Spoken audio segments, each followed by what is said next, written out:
Hi, welcome to Governance Bites. I'm Mark Banicevich, and I'm very lucky today to spend more time with Kate Vennell. Thank you very much, Kate. Thanks, Mark. Yeah. Kate is a chartered member of the Institute of Directors, a very experienced director. She's currently sitting on 5 boards. The first is as an independent director of Lifetime, which is a large financial advice business in New Zealand. She's a board trustee of Auckland Philharmonia, which actually involves 2 boards. And she's the she's the deputy chair of both Mindful Money and the Diabetes Foundation Aotearoa. So a balance of both for-profit and not-for-profit. A background with legal and general in the UK with about 14 years at that company, which is a FTSE 100 company and actually the 10th largest asset manager by assets under management in the world, according to Wikipedia. So a very, very large business, a lot of that through pension funds, you were saying, right? Yeah. And in that business, over that career, Kate spent time including as commercial finance director for life insurance and also as head of investor relations. And it's in that latter role that we had our first conversation around investor relations, and today we want to talk a little bit more about other stakeholders. Yeah. So again, Kate, thank you very much for your time. Yes. Really enjoy this angle. It's something quite different from what I've done in the past on this channel, podcast, conversation. It's really just me catching up with people I like. So yeah, that's great. You seem to be covering a really diverse set of interesting topics. So it's been good fun, and I'm really enjoying it. So hopefully you're getting some value out of this too. But last time we met, we discussed the voice of shareholders in the boardroom, and we want to talk today about the voice of other stakeholders. Yeah. Are they relevant, and what other groups of stakeholders should be considered? Yeah, totally relevant. If anything, possibly more relevant, in that all these other stakeholders are what are essential to making this entity thrive. So absolutely important. And I would start with customers as absolutely number one. Yes, to a degree, that's the role of management, but I think it is also valuable for board to get insights into customers, particularly the slow-running trends that might be emerging, demographic changes. I think it's just so important as a strategic input, but also ultimately, if your customers aren't happy, your profits are going to fall. So, a good thriving company has got happy customers getting great outcomes, and those are growing, and success. And I think we're both in financial services. We've got the new outcomes focus of the regulator. I think really getting insights into our customers getting the right outcomes is going to become increasingly important for financial services boards. Which is really just giving the board direction on what they should be doing anyway, because as you say, if you don't have customers, you don't have a company. Exactly. You've got to start exactly. there. And I think what's interesting in this world of ours is that trends can emerge slowly over time, and then suddenly you realise you're in a different world. And we all have to keep abreast of that. The other group that's obviously super important is employees, because without employees doing the mahi, again, you don't have that entity. And employees are providing diminishing life capital.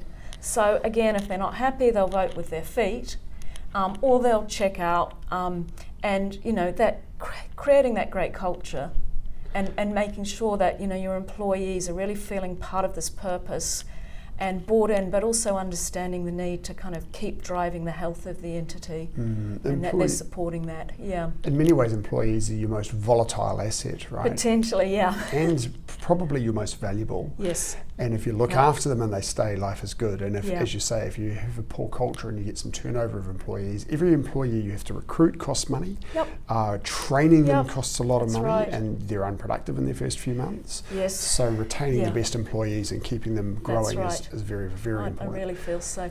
Yeah, and then you've got regulators. Now, clearly I'm coming from a regulated industry by and large. So, I think really understanding what the regulators' objectives are, what they're currently concerned about, and that's through formal and informal sort of briefings, like we were talking about the fans conference and, speeches by regulators. Keeping abreast of that's also really important for directors, because that's the operating environment in which you're running this entity. Right, you've got to learn your swimming lanes. You've got to learn your swimming lanes. And as you say, financial services is an industry that's become very regulated, and rightly so. Yeah. But all industries have some degree of regulation. That's right. So yes, That's right. regulator is very important. And depending on what sort of entity and where you are, there's also social license. and reputation and influences. So it's harder to manage. It's a lot harder to manage, but keeping an eye on, are we maintaining our social license? Are we operating well ethically? Are we upholding high standards? What is our impact on our direct local community, our wider community? Are we contributing long run to better outcomes for society?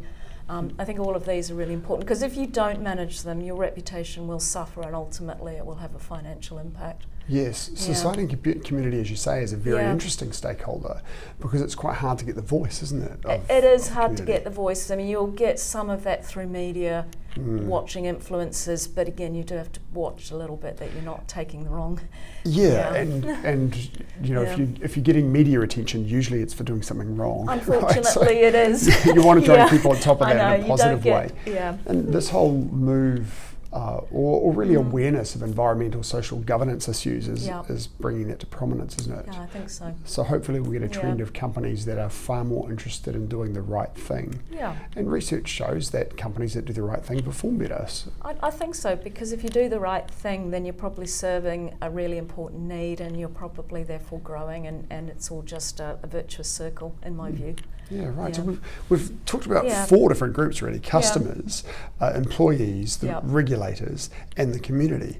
How do you gather the voices of those groups? Yeah, so I think, again, for a board, having some formal processes around this is super helpful. So customer insight, you might get a satisfaction survey and you might have some score on a scorecard, but I think you need to actually go deeper. You also need customer insight reporting, and so that is expecting your management to be running formally insight analysis, which is both using your own internal data but also using sometimes focus groups to try to get deeper. One risk I see, it's a kind of risk and benefit.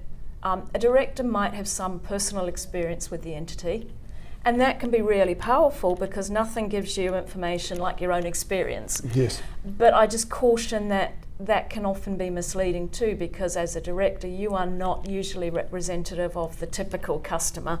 And I think of a lot of financial services entities I've been part of, you know, the directors are older people who've already got their financial circumstances well organised. And so they're coming from a perspective of usually, some security. They don't really understand what it's like to be, heavily indebted, financially insecure, struggling to make ends meet. And so you do need that breadth of the insight. Okay, so for customers, we can survey them, we can do focus groups, you've got insights from your own data, you can see your churn of customers, your retention, that kind of thing can be really good metrics. How about it for employees? For employees, well, again, you can run, formal annual engagement surveys, and you do that either yourself or hire external experts. They can be really powerful. Often the kind of qualitative quotes can be as insightful as the actual scores. I also think it's quite valuable to do a little bit of walking the floor, before meetings. Trying to attend some company events too, so that there's an opportunity to have some direct contact with employees. Again, being cautious in that those employees who may seek to speak to you may have a particular axe to grind or just be the most extrovert. But you can get a sense of the culture just by walking the floor and trying to sort of assess the state of the environment. Yeah. A little bit harder these days with the trends to work from home in many cases. The events then may be a really good place to gauge that. I think so. And having events where it is possible for directors to come together with employees. That's really interesting. The regulator, I guess, to some extent, depending on the nature of the business, quite often regulators are open to conversation, right? They are, and I think you can gather, because they're doing a lot of things in a very transparent way, you can gather the insights and intelligence through the formal speeches that they do, the media releases that they're doing, the conferences in the sector. And what I think as a board you need is for all that to be collated, and that it is a regular calendarised agenda item, whether it's in a risk and compliance committee, but actually at the board level as well, that you are seeing all of that, as well as political changes and all the rest of it. And I think in New Zealand we do benefit from that actually ability to be able to meet these people, go to events where they're there. Yes. We've got some great organisations in the financial services sector which are also collating consultations. And I think participating in that and being an active contributor to all of that is a thing that's part of the social licence, actually. Yeah, we are very lucky in New Zealand to yeah. have, particularly in our industry, to have quite open regulators and have Yeah. quite easy conversations. Yeah. There, I'm sure, are both industries and certainly in many other countries, particularly when they're so much larger. Yes. Not so easy to pick up the phone and talk to the right person No. at the regulator, but that's where the conferences and things will become so very That's important. right. Yeah, I mean, I remember at Legal in General, it was almost like only certain people were authorised to speak to the regulator because it was so formal. And Yes. in quite a strong enforcement regime and all the rest of it, and Yeah, well, I remember the Financial Conduct Authority has a very different approach to regulating its population than the Financial Markets Authority. Of course, Yes. the population is so much bigger. Yeah, that's right. But they have got at least they did last time I looked, a desire to have contact with every entity in their population at Yes. least once every 4 years. Yes. And the larger entities, it would be more regular, and the smaller Yeah. entities, it might be a phone call once every 4 years. But Yeah. that was a really interesting approach, which means that even there, in such a large entity, you're still getting a conversation with the Yeah, you regulator. are. But as you say, particularly as entities get larger, they kind of restrict who Yes. can talk.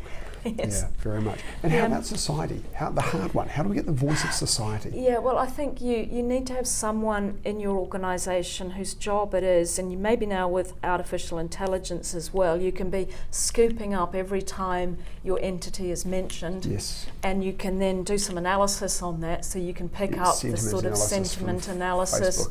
And depending on your entity, I mean, when I was a trustee for a large concert venue in London, we actually gathered people together in a focus group, community users. Yes. And it's very challenging because they're very diverse.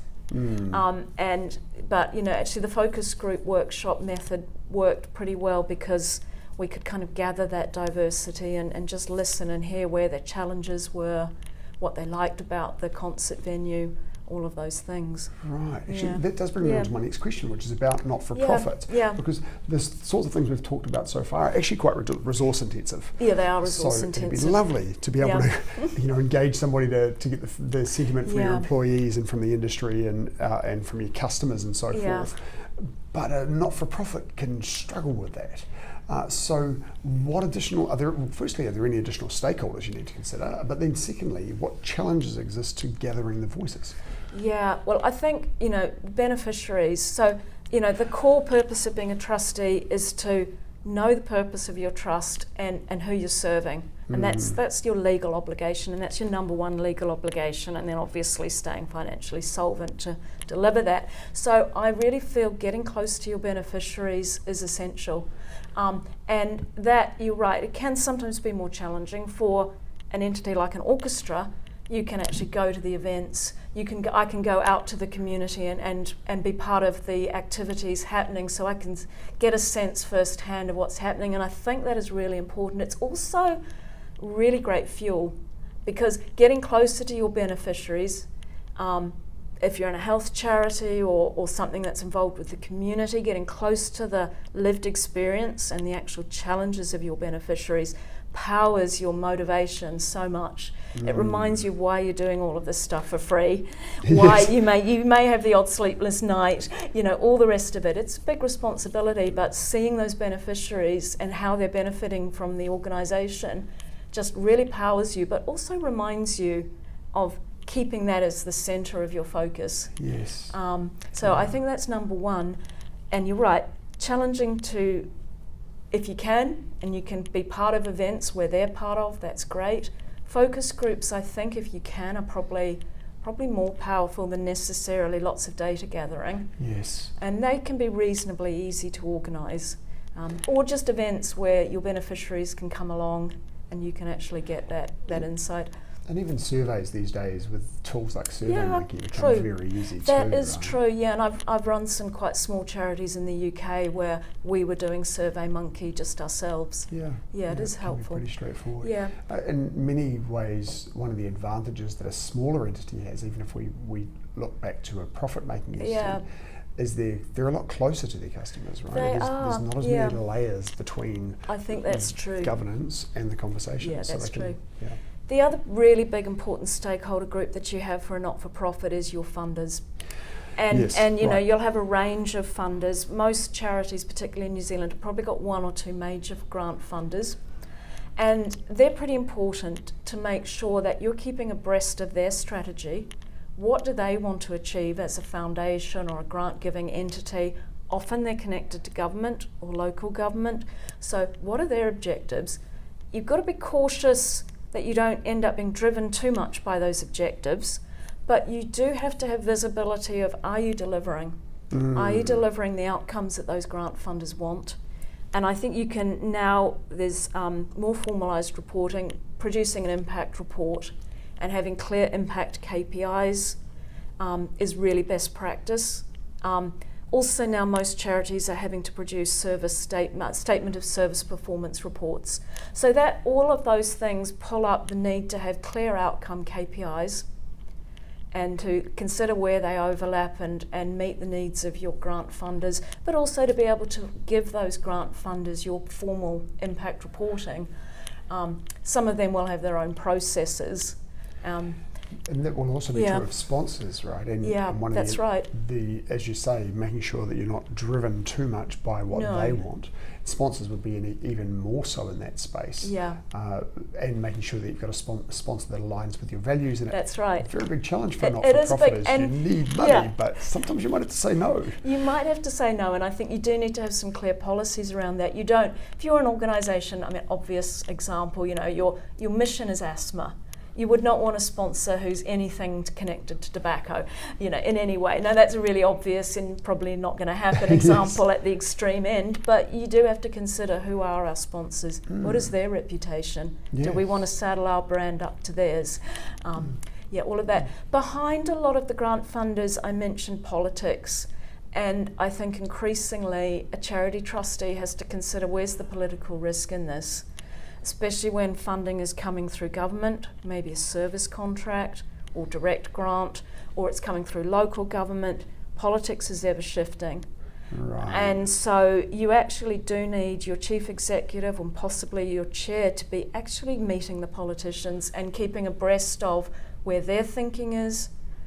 And in terms of the ongoing needs of the organisation, that sort of funding can dry up very suddenly. It can dry up. And when you're a cornerstone funder, you've got a real issue, so you do have to keep on top of it. You do have to keep on top of it and just have a risk management strategy around it. Yes, that's a very key point. Yeah. Moving back to the corporate world, we have this new section 131 subsection 5 of the Companies Act, which enables, it doesn't change the priority of acting in the best interests of the company, but it does enable the director to rely on or use information around environmental social governance or other stakeholders and take that into account. How does the board balance these various demands and perspectives in decision making? Well, I personally feel that actually nothing's changed. It was already, as you say, the best interest duty, acting in the best interests of the company in the long term, wanting it to be a sustainable entity in the sense of it's sustaining itself. You would want to consider these things. I've never seen it as something that you put on the sort of top of the cake or you consider when you've taken care of everything else. It's just core. It's core. All of this stuff, the environmental considerations, the social license, the governance, it's just all risk management. It's risk management, it's meeting the needs of your customers, it's keeping your social license, it's having great governance because that's going to lead to great performance. So I don't really understand, and I know there's a backlash in the US around this. I don't really understand why a good company wouldn't just have this front and centre, you know. And you can see, and I've done a lot of research connected with mindful money, when companies don't pay attention to this stuff, it hits their bottom line. Yes. I mean, a great example is Credit Suisse, you know, major Swiss bank that just had really bad conduct, really bad business ethics, poor governance, and eventually it had to be bailed out by the Swiss government and put under UBS. It basically collapsed. Yes. And investors were deserting it. Its share price was falling.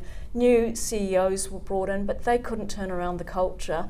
And it's basically decades of not paying attention to good governance, the social outcomes of what they were doing, whose money it was they were taking, and effectively, all of that. So, that's a really visible example of when you do ESG badly, it will eventually lead to the destruction of your entity. Okay, so as you suggest, to act in the best interest of the company is a separate legal entity. It has a long life. It's not, there are some companies set up for vehicles for short terms, but ultimately a company, you want it to exist into the future. So you have to consider the current and future needs of your company, you do. of your customer rather. Yeah. And as we've talked about before, employee satisfaction, good employees, good culture drives great business. Yeah. And if you're not doing the right things by society, you end up on the front page with some bad things going on. You do. So you do. You're not the first person that said to me that Section 131(5) isn't really necessary, because if you're doing the right thing under Section 131, the duty to act in the best interests of the company, then you will be looking at all these things anyway. I think you will. I mean, it's not unhelpful to remind everybody, but actually now most global investors are kind of expecting companies to step up and manage this, and they'll be overseeing it and holding companies to account through stewardship and engagement, or by investment decisions to divest or to increase or reduce holdings. So I think it's just BAU now. That's fantastic. Yeah. Well, I've got one final question for you. Yeah. Given your extensive experience as a director, what advice would you give to somebody starting out? My first bit of advice would be to really look at what your motivations and passions and what it is you want to give your energy to.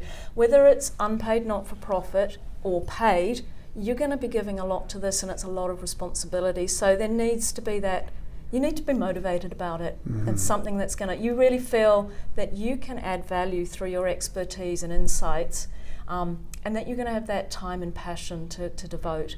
So that's the first consideration. So an alignment of values will drive your motivation, and also the knowledge or belief that you will add value to this entity. I think that is really important. The days of sort of being a passenger trustee or a passenger director have gone. So, you are there to do a serious job, and really being up for that, and then that's the next point, is understanding what that job is. So I think getting close to what is this organisation's purpose, how is it set up with its constitution and its trusteed, what is its strategy, is starting to think about those opportunities and risks. And then the third most important thing is really just being a sponge for knowledge. And podcasts like this are great. You're providing that really short, sharp, focused insight, as well as all the great training that's available through organisations like the Institute of Directors. Yes. And what I've really observed in New Zealand is how open experienced directors are to meeting up for a coffee. I found that. This is evidence. But I really benefited when I first came back to New Zealand 4 years ago from the number of people who were happy to have a coffee with me, do a video call, whatever, and just share their insights. Sometimes often quite openly about where they had challenges, and all the rest of that. I think never hesitate. In Aotearoa, people are so giving. And have that confidence to pick up the LinkedIn message and just sort of, ask for help. Yes. Yeah, that's really great advice. You're absolutely right. And so far, I've done 40, 45, close to 50 of these interviews. Most of the people I've interviewed so far have been people that I've already known. We met when you first returned to New Zealand about 4 years ago. There have been some that I've met purely for the opportunity to interview them like this. And so many people have said, no problem at all, I'd love to do it. So it's, you're lucky. We are in a very good country to reach out to people and just ask for help. Yeah, definitely. But I think the key thing there, and so your second point was get in and understand the company, or the entity you're a director or trustee of, know its strategy, know its purpose, and look at previous board minutes, understand what's going on. Yes. But the second part is learn your job as a director and continue to learn in that role. Yeah.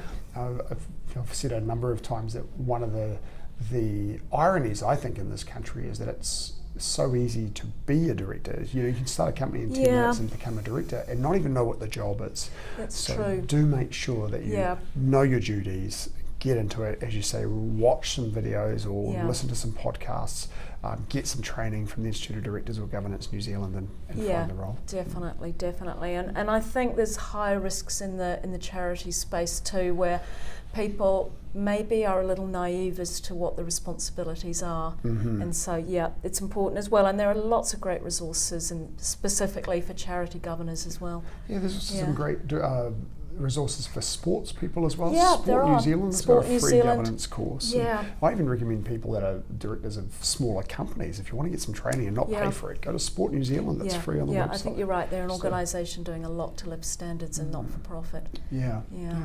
Well, Kate, thank you very much again for your time. It's been lovely to catch up again. Yeah, thank you, Mark. I really enjoyed it. I look forward to seeing you again soon. Definitely. And see you next episode. Yeah, ka kite. Thank you for watching this episode of Governance Bites. We have more episodes on YouTube and your favourite podcast channel, where I interview directors and experts on various topics relating to boards of directors and governance. We'd love to see you back, and please like, subscribe, and share the videos and podcasts.